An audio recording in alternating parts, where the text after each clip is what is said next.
Hey there, friends. So, getting down to the nitty gritty here, getting ready to leave soon, I wanted to point out a few things to you that I thought would be helpful. The first thing is there's a fellow named Stefan Karlsson. I think he's Swedish, and he writes a blog called Guitar Pedal X, which I am linking below. And he's done some amazing, very unbiased work on compiling guitar pedals over the last several years, testing all of them, writing about them, and culling videos from other people playing them in the blog.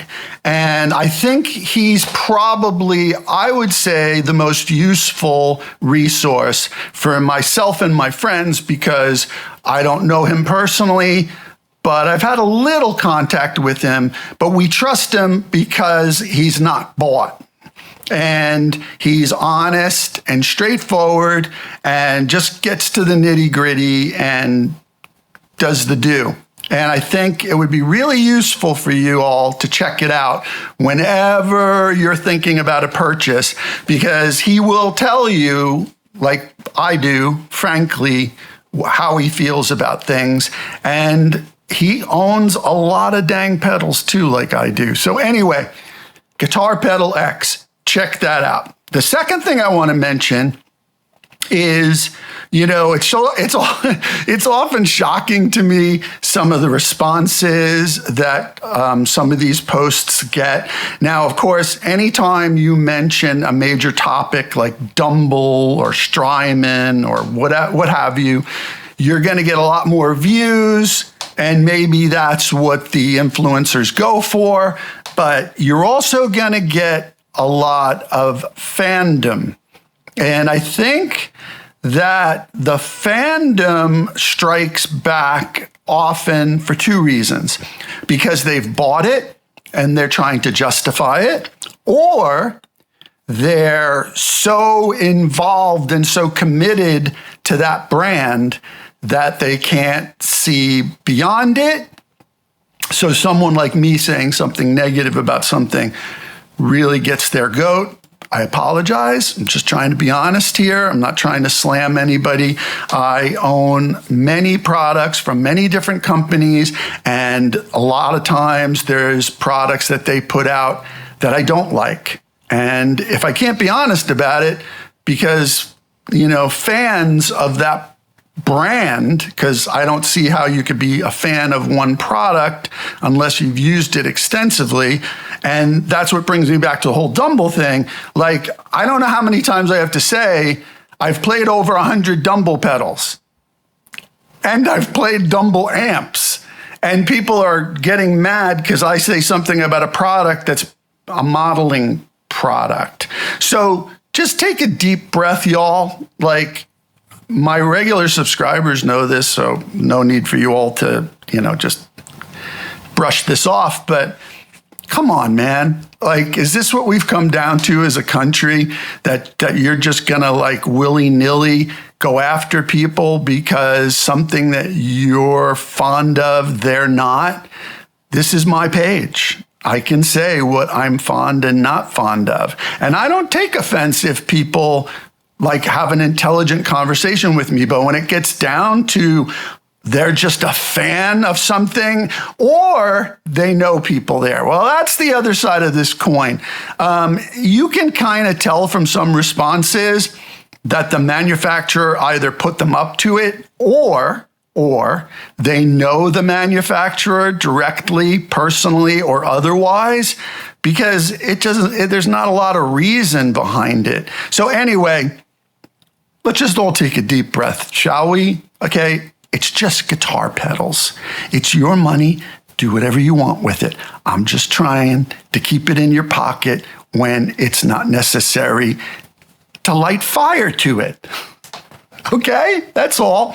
One other thing I want to mention about the Enigmatic 82 by Universal Audio is a couple of friends of mine who have actually tried it have mentioned to me that it lacks the headroom of some other modelers that try to do the dumbbell thing. So that can be the Line 6, that can be the Fractal versus the UA, which is a modeling product essentially. So they feel that those products have a little more headroom.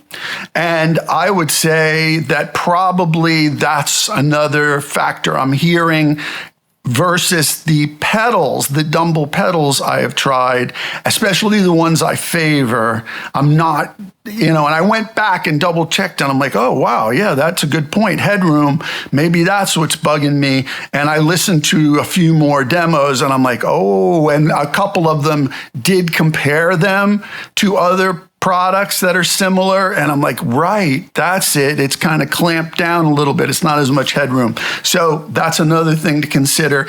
Again, it sounds great, right? It's a great overdrive. Whether or not it's a dumbbell, maybe that doesn't matter to you, but it's not something we should argue over. But think about headroom. Headroom is a big deal. The Tanabe has it. The Free the Tone has it. The Royal Overdrive has it. You can't get that anymore. And even though I don't consider the Kingsley Juggler, even though it was made to be a dumbbell thing, it doesn't really sound like a dumbbell to me. It's a fantastic piece of machinery, but that has a lot of headroom, even if I don't think it's a dumbbell. And there's a few others that have a lot of headroom. So consider that in your decision making as well. Headroom. Big deal, actually. And last but not least, I want to say that also linked below, there will be a free download of a record, an album, 3 tracks, but long tracks that I did as Cinematic Lap Steel 26, 27, and 28, though not in that order on the album. And I went and remixed them because I was like, oh, yeah, these are pretty good. And there were some nice comments, thank you very much, about them. So I was like, oh, well, as my last thing to do here in my studio in Nashville, I'm going to make a free giveaway on Bandcamp. So Bandcamp Friday, starting October 4th, you will be able to download Bring On the Whales. Someone made a comment. It sounds like whales. Cool. Yeah, so Cinematic Lap Steel 26, 27, 28. I remixed them, mastered them, and put them in an album for free download at my Bandcamp, linked below for whoever wants it.